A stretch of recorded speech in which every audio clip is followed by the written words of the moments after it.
Welcome back to Inside the Box. I'm your host, Joanna Lee, and counting down to Canada Day, our guest today is an amazing lyric soprano who has recently won the Vancouver Quarantine Project.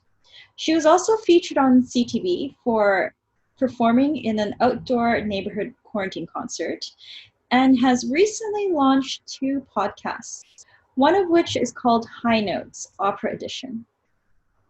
Please give a warm welcome to my guest, Shadan Saul. Hi! Thank you so much for having me. Well, it's really great to have you here. I'd like to start by talking about your origin story. Sure. I don't know if we have enough time for all of it, so I'll give you the Coles notes. I was born and raised in Mexico City. I have loved music since I was in the womb. My mom used to play Los Panchos, which is like a ballad trio Mexican music while I was in there, and she says I used to like wiggle around. And then when I was young, I used to stop everybody and I used to sing to them. I used to sing at the parties. My first job actually was as a wedding singer. And I fell in love with jazz. I always thought jazz was the sexiest, most seductive type of music that there ever was. And I thought opera was for people with superpowers. So I never really thought that I could sing it. Then we moved to Canada and I auditioned for VCC Jazz. I got in and then I got told that I couldn't sing. So I cried my way home. And then when I got home, I was like, excuse me, I've wanted to sing forever, so I'm going to try the hardest thing there is. And oh and behold, I tried opera, and I got in, and then I got into UBC, and then I fell in love with it, and I discovered that it was the passion that I've always had, and it's the most amazing thing in the world. Of course, I still think that jazz is the sexiest music, but opera is just out of this world. So, yeah, that's my origin story in like 30 seconds. That's amazing. Well, it's great that you persevered because you wouldn't be where you are today. That's true. And sometimes things happen for a reason. Had they not told me that I couldn't sing, I would have probably never tried opera, right? So it's a blessing in disguise. Actually, the person that told me that I couldn't do it, the first time that I sang Mimi in La Boheme, I sent her tickets so she could see I could sing, and that I was the lead. So amazing. Now, let's talk about your current roles outside of music. Well, I am a translator for shows. So I worked on The Terror, for example, the AMC's Terror second season. I also do cultural advising for TV shows. I'm an actress for film and TV and commercials. If you drink King Crawford wine, you've seen me walk and hold a cake at the same time and pour wine while not looking, which is very exciting. And that, I might say, was not CGI. I actually poured onto a glass without looking while walking. It was amazing. I did it twice and then every other take sucked. What else do I do? I'm now writing podcasts, also hosting them. And I work on stage, so I'm a stage actor as well. I have multiple roles. Anything and everything. Amazing. Sounds like you're a jack of all trades. What led you to your current roles? Well, I think you have to be a jack of all trades. It's hard. Opera singing is hard in itself.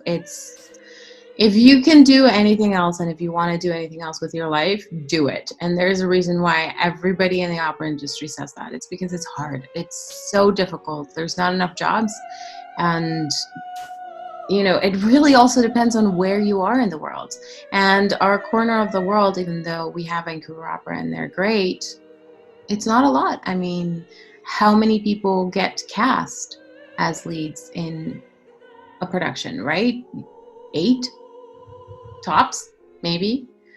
Sure, you can be a chorister, but the choristers also don't are top dollar, and the season only goes from September to May unless they change it to a festival. So we're like contract workers, and you have to go to each contract, unlike in film and TV where now you can send your audition via Zoom. Nowadays, we still have to fly. We have to come up with the means to go and audition for somebody and a company and do audition tours, and that costs, and they don't tell you that when you're starting opera. So it becomes really expensive, and in order to be able to get those opportunities, you also have to be part of young artist programs and to be part of competitions that, in my case, unfortunately, I was already too old to do. I think I had like 1 year of doing them, and that's not enough. I mean, you go out there and you're nervous, and it's the first time you're out there auditioning for anything. It's new, and then you find out that, oops, that was it.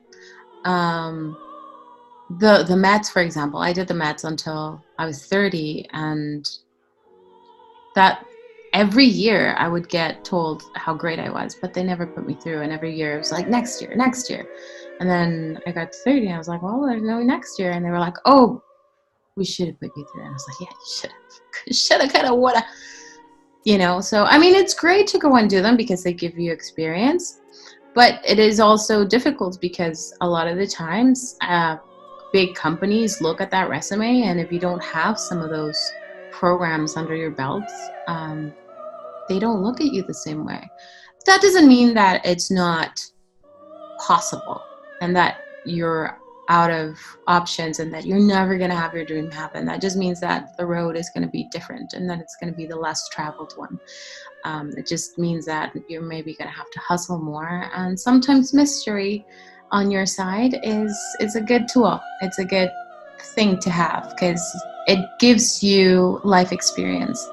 It gives you a different perspective in the world, and it makes you really, really understand, hey, I want this. This is what I want out of my life. I know some people that have had the opportunity of having the career and then they find themselves stuck in something they don't love, and something that, yes, it was exciting. Yes, it was great to be singing opera at one point in time, but they want to have a family, and the whole traveling to and from and not having a solid home base, gets to you. And then what? Then what do you do? And then they're stuck trying to figure out what to do with their life. So becoming a jack of all trades now, I think for me, is a blessing in disguise. It gives me opportunity also to taste other things that otherwise I would be so focused on the opera that I wouldn't get to live and to experience. So absolutely, that led into your podcast and many other projects during this time, especially during the quarantine. Yeah.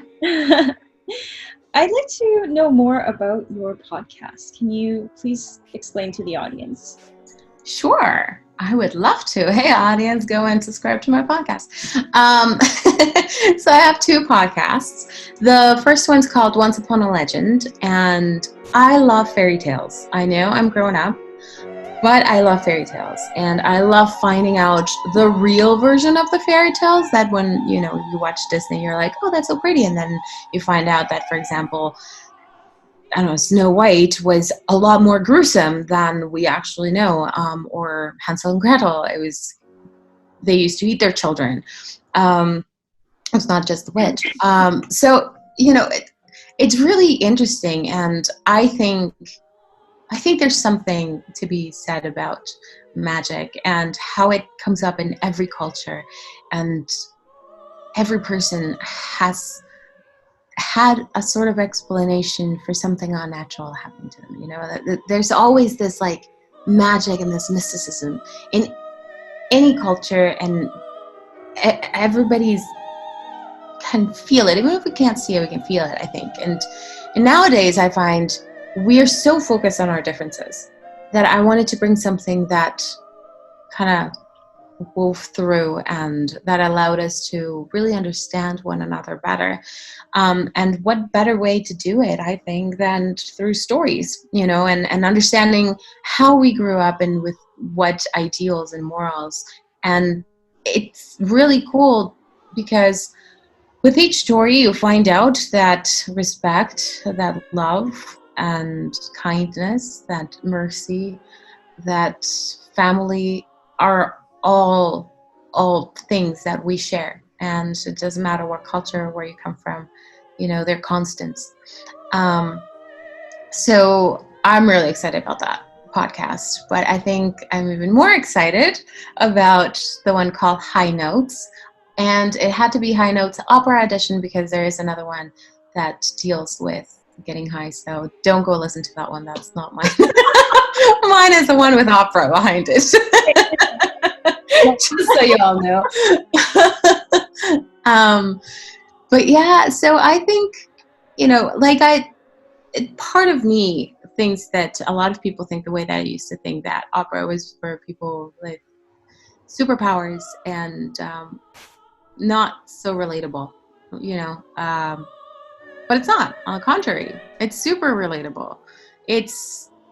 The stories might be old in the way that when they're set, just like a Shakespeare story, but they're so wonderful, and what human experiences and what we go through, and how love can be so grand and hatred can be so ugly. And we've all at some moment in time have felt horrible anger or wanted revenge upon somebody, or felt sadness that we couldn't fathom, and happiness that was just over the moon, and the sun couldn't shine bright enough because of the way that we felt. So opera does that. It enhances all of the human emotions and all of our experiences, and it delivers it through beautiful, beautiful music. And you don't really have to know what they're singing about, because if an opera singer is a good singer, they will have done their due diligence, and they will sing everything the way that it's felt.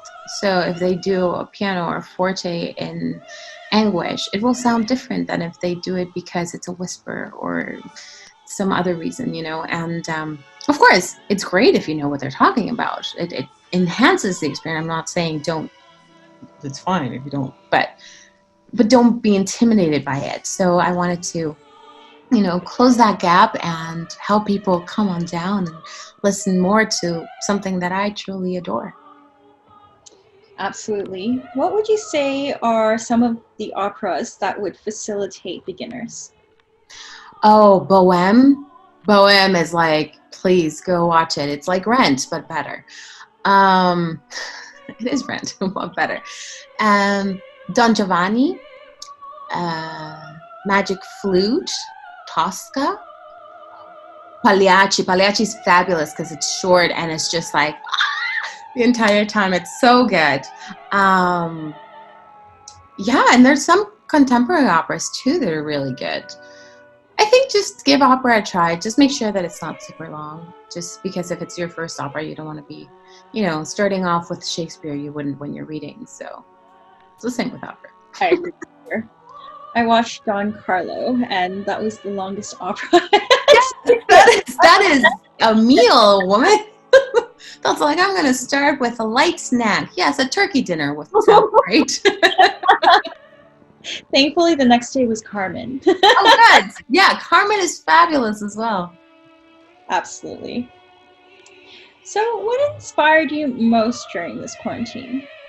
My family, definitely. Yeah. I have a lovely, lovely family, and we're all artsy people. None of us are scientific whatsoever. My dad's really good at math, but the rest of us are not. So, no, I have a wonderful family, and so we're always doing something. And I think watching them and watching my sister, who's a filmmaker, and it was interesting because while we were in quarantine, nobody was filming. I think they just started filming everywhere entire world. And but watching her reading scripts and pitching and getting ready for when time started was really inspiring. Watching how she was doing all that. And then we have a wonderful friend, Rainer, who came down and built us a booth for voiceovers. And that, oh my God, I'm just having a blast down there by myself doing voices and recording podcasts and, recording songs.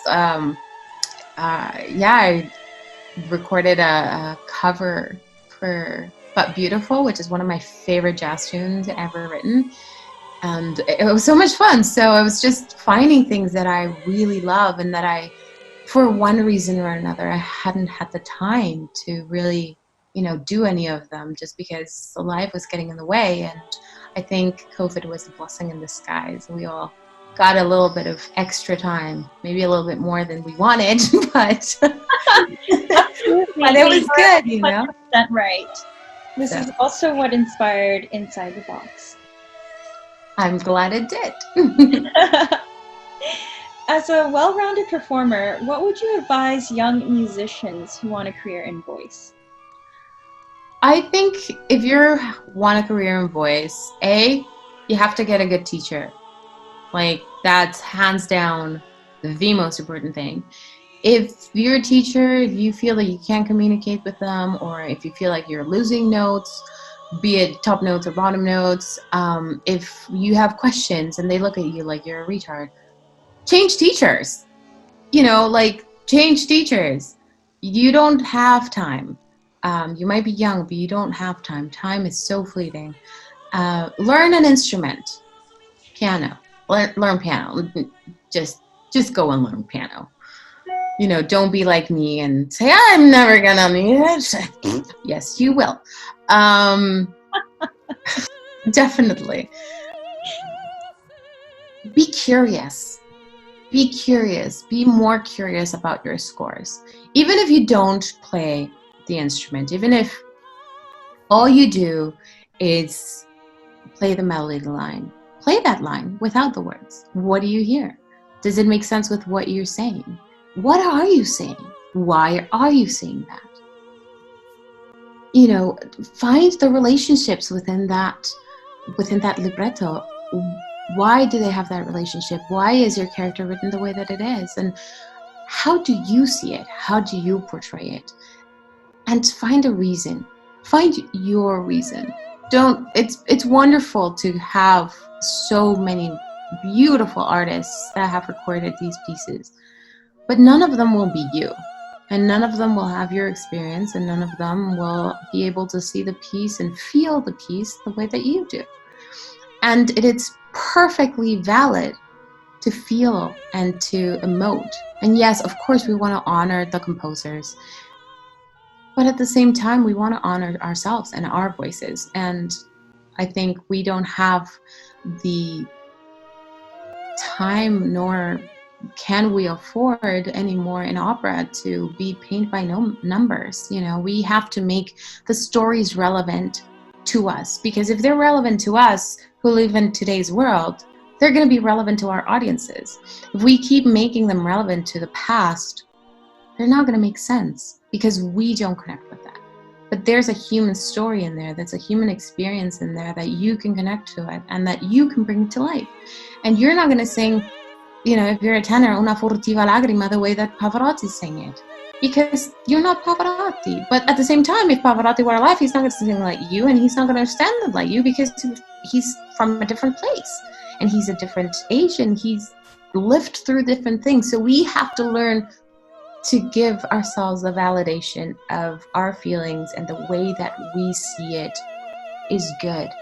It is valid. It's our artistry. How else will we learn, I think those are the most important things that I would tell a young singer. Absolutely. Thank you for sharing your words of wisdom. What was it like to prepare for the Quarantine Project? Well, that was really fun. It was unexpected because it was very different. Like I said, I love jazz, but I had never composed anything. And Originally, we had thought maybe we would do a short film, but my sister was short on time because she was getting ready for so many pitches that she had to do. And one of the categories that was there was the original song. So I was happily playing with my dog. I don't know if you guys can see him. He's like right back there Oh, he's somewhere, absolutely adorable. looking at me like, you said my name. Yeah, so I was playing with him, and my sister came and she's like, you should really write a song. And I was like, huh, maybe. It was a beautiful day, and the sun was shining, and then Nacho got tired of playing with me, or more like he didn't want to play with me anymore. And I started coming up with lyrics, and within an hour I had the song written down. And then my mom was super cute, and she set decked the whole thing, and my sister came up with the idea. I mean, usually she comes up with things like blood and guts and, you know, death and horror, but this was probably the cheesiest thing she's ever come up with. And I thought it was perfect. I thought it was so cute. And we filmed it. So Rainer came and helped me film it, and Sunny helped me with the chords. I learned them in about a week, and then we recorded them. And I thought I was not going to be able to do it, and guess what? I did it. So it goes to show that practice makes permanent. And yeah, and then it turned out to be such a beautiful little song, and I think it helped that it dealt with what everybody was going through, you know. So if you want to go hear it, you can totally go to my Instagram and go listen. Absolutely. Everyone, you just have to see it. So my next question is, how do you prepare for a performance? Oh, that's an interesting question. I think it depends on the performance. It depends on where I am. As a singer, I don't know if it's different from other musicians. I would imagine it is, because our body is an instrument. So if there is, say, allergy season outside, our body will resent that, and we need to be very aware of that, and we need to prepare for that in a different way that we would if, say, there's no allergy season and it's raining, pouring outside. But as a general rule, I make sure that this is working fine. I go and I warm up for about an hour. I will go through some of the pieces that I might be newer, or might be passages or words that I'm a little bit questionable on, or that I'm not 100% sure on. I like to always think that I am, but I like to over prepare rather than not. I will practice in my gown and my heels, because usually when I go for rehearsals, I don't wear my heels. I wear whatever shoes, and so about 3 to 4 days before, I'll start wearing the shoes that I'm going to wear for the performance, just to feel more comfortable in it, because it does change my posture. And again, my body being my instrument, it's important for me to know what's going to happen. More like defensive driving kind of thing. Yeah, lots of water, sleep, and a good disposition. That's absolutely wise. I think I agree with you in the fact that we should even do that as instrumentalists. We should wear the costume that we're supposed to wear, or the gown that we're supposed to wear. We're supposed to know how it feels like to perform in heels or dress shoes, or shoulder pads even. It changes the way you play. Yeah. Absolutely. As a proud Canuck, how would you celebrate Canada Day? Ooh, well, this year will be an interesting one because COVID. But I think if the weather holds, which I'm sure every person in Vancouver is hoping for, there will be a lot of barbecuing, a lot of drinking, Maybe not a lot, just sufficient drinking. And family and friends, really. If we are allowed to have family and friends, we don't. We'll see. Um, but definitely with my family and enjoying the beautiful Canada weather and just being very happy that we're here. And we'll probably sing the anthem because we do, just because we like to make fun of my mom about it. Because the first time she sang it, she said the wrong words. She was really nervous about it, and so she said, "We see the rice instead of we see the rice," and so now we sing it like that. But it's out of love. So yeah. Amazing. Thank you for sharing, and it was really lovely to have you today, Shadan. Thank you. No, on the contrary, thank you so much for having me, and all the best. And I hope that we get to see more of each other soon. And yeah, make sure that you guys subscribe and ring the bell so that you don't miss any of the wonderful people that I'm sure will be coming soon. You heard the lady. Anyways, have a happy Canada Day and see you soon. Bye. Thank you. Bye.